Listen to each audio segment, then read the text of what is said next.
విమర్శలు వస్తూ ఉంటే దాన్ని డైవర్ట్ చేయడానికి కోసం అని చెప్పి మళ్ళీ ముంబై నుంచి ఒక సైడ్ ఆర్టిస్ట్ సినీ నటిని అడ్డు పెట్టుకుని ఒక స్టోరీ. ఆయన పేరు ఏం పేరు, జత్వానినా ఏదో పేరు, కాదా, ఆయన పేరుతో మాదొక డైవర్షన్ స్టోరీ. విజయవాడలో మనమంతా కూడా చూసాం ఏ రకంగా అలర్ట్. వెడ్నెస్డే బుధవారం రోజు అలర్ట్ వస్తే శుక్రవారం సాయంత్రం నుంచి ముమ్మరంగా వర్షాలు పడతాయని అలర్ట్ వస్తే బుధవారము, గురువారము, శుక్రవారం మధ్యాహ్నం దాకా నీకు టైం ఉన్నా కూడా చంద్రబాబు నాయుడు గారు అనే వ్యక్తి తాను రివ్యూ తీసుకోకపోవడం వల్ల ఇరిగేషన్ సెక్రటరీ కానీ, రెవెన్యూ సెక్రటరీ కానీ, హోమ్ సెక్రటరీ కానీ వీళ్ళందరి ఆధ్వర్యంలో చీఫ్ సెక్రటరీతో ఒక రివ్యూ తీసుకొని వాళ్ళకు బాధ్యతలు అప్పచెప్పుంటే 60 మంది చనిపోయే ప్రమాదం ఉండేది కాదు అని తెలిసి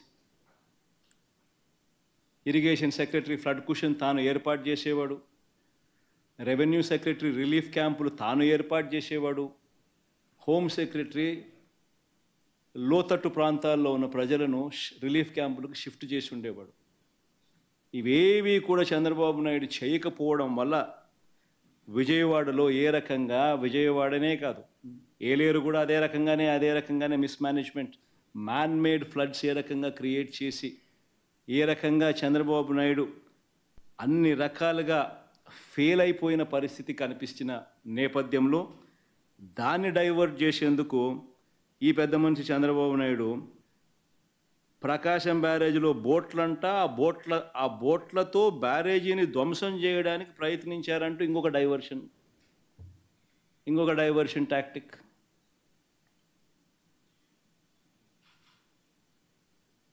అసలు ఆ బోట్లన్నీ అక్కడ ఎందుకున్నాయి? ఆయన చేస్తూ ఉన్న ఇసుక మాఫియాలో భాగంగా ఆ బోట్లు ఆయన అక్కడ పెట్టుకున్నాడు. ఈ వాటర్ ఫ్లోకు బోట్లు కొట్టుకొని వచ్చాయి. మరి ఆయన 4 నెలల కాలంలో ఆయన పెట్టుకున్న బోట్లు కొట్టుకొని వచ్చి ఆ బోట్ల వల్ల ప్రకాశం బ్యారేజీ మునిగిపోతుందంట. అది ఇంకొక డైవర్షను.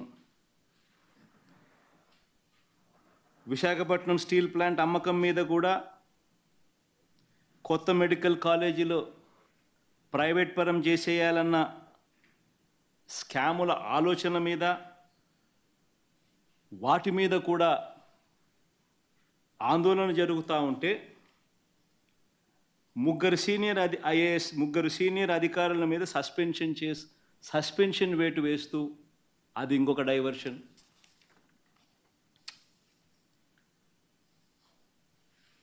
చివరికి 100 రోజుల పాలన మీద, చంద్రబాబు నాయుడు గారి 100 రోజుల పాలన మీద దృష్టి పెట్టేసరికి ఇప్పుడు తిరుమలకు వచ్చే నెయ్యి కల్తీ జరిగిందంటూ ఇంకో డైవర్షన్. ఇది నిజంగా అన్నిటికన్నా ఇంకా ఆశ్చర్యం కలిగించే పెద్ద డైవర్షన్. ఎందుకనంటే చంద్రబాబు నాయుడు అనే వ్యక్తి ఎంత దుర్మార్గుడు, ఎంత అన్యాయస్తుడు అని అంటే నిజంగా దేవుడిని కూడా రాజకీయాల కోసం వాడుకోగలగాలి అని ఆలోచన చేయగలిగిన వ్యక్తి ప్రపంచ చరిత్రలో ఎవడు ఉండడు. ఇంత అన్యాయస్తుడు ప్రపంచ చరిత్రలో ఎవడు ఉండడు. దేవుడు ని రాజకీయాల కోసం ఉపయోగించుకోవాలి అని ఆలోచన చేయగలిగిన దుర్మార్గమైన మనస్తత్వం ఒక చంద్రబాబు నాయుడు గారికి మాత్రమే ఉంటాయి. నిజంగా ఇది ఎంత దారుణమైన డైవర్షన్ పాలిటిక్స్ అంటే, ఒకవైపున 100 రోజులు చంద్రబాబు నాయుడు గారి పరిపాలన మీద ప్రజలందరూ కూడా చంద్రబాబు నాయుడు మీద కోపం వెలుపుచుతూ ఉన్నారు. ఏమైనా మా సూపర్ 6లు, ఏమైనా మా సూపర్ 7లు అని చెప్పి ప్రజలు నిలదీస్తూ ఉన్నారు. ఇలాంటి నేపథ్యంలో ప్రజల మనసును డైవర్ట్ చేసేందుకు చంద్రబాబు నాయుడు చేస్తూ ఉన్న అతి దుర్మార్గమైన ఆలోచన ఈ కట్టుకథ.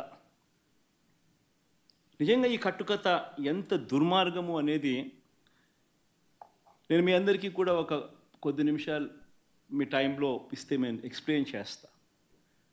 మీరే ఆలోచన చేయమని చెప్పి కూడా మిమ్మల్ని అందరినీ కూడా నేను కోరుతా ఉన్నా. ఇంత దుర్మార్గపు పని చేయగలుగుతారా ఎవరైనా? చేయడం ధర్మమేనా అని అందరూ ఆలోచన చేయమని అడుగుతా ఉన్నా. ఎందుకనంటే కారణం ఏమిటనంటే ఈరోజు తిరుమలకు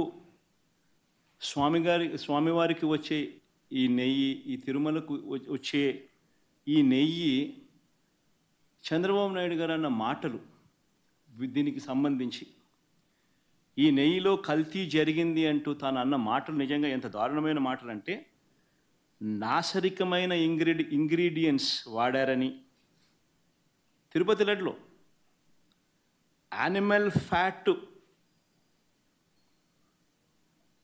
గీక్ బదులు వాడినారని, ఇదే పెద్ద మనిషి చంద్రబాబు నాయుడు ముఖ్యమంత్రి హోదాలో ఉంటూ ఒక ముఖ్యమంత్రిగా తాను మాట్లాడిన మాటలు ఇవి. నిజంగా ఒక ముఖ్యమంత్రిగా ఉన్న వ్యక్తి ఈ మాదిరిగా అబద్ధాలు ఆడడం ధర్మమేనా? కొన్ని కోట్ల మంది వెంకటేశ్వర స్వామి భక్తులు దేశవ్యాప్తంగా కాదు ప్రపంచవ్యాప్తంగా ఉన్నారు. వారందరి మనోభావాలను ఆడుకోవడం ధర్మమేనా? నిజంగా అసలు ప్రొసీజర్ ఏంది, ప్రక్రియ ఏంది, ఎలా జరుగుతుంది అన్నది నిజంగా కూడా అందరూ ఒక్కసారి ఆలోచన చేయాలి. ఈరోజు ఈ నెయ్యి సప్లై చేసే ఈ కార్యక్రమం ఏదైతే జరుగుతూ ఉందో ఇదేదో కొత్తగా జరిగే కార్యక్రమం కాదు. ఇది ప్రతి 6 నెలలకు ఒకసారి ఇది రొటీన్గా రెగ్యులర్గా జరిగే కార్యక్రమం. ప్రతి 6 నెలలకు ఒకసారి ఆన్లైన్లో టెండర్లు పిలుస్తారు. ఆ ఆన్లైన్లో పిలిచిన టెండర్లకు ఆధారంగా కంపెనీలు కోట్ చేస్తాయి.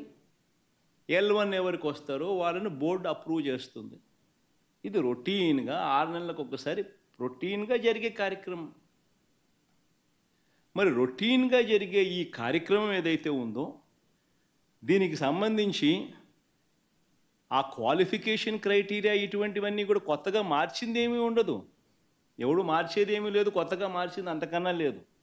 ఎప్పటి నుంచో జరుగుతున్న ఈ క్వాలిఫికేషన్ క్రైటీరియా తిరుమల తిరుపతికి సంబంధించిన వెంకటేశ్వర స్వామికి సంబంధించిన లడ్డు అనేది ఎంత ప్రసిద్ధి కాంచిన లడ్డు అంటే దానికి సంబంధించిన లడ్డు తయారీలో వాడే ఈ నెయ్యి కానీ వాడే ఇంగ్రీడియంట్స్ కానీ ఇవన్నీ కూడా దశాబ్దాలుగా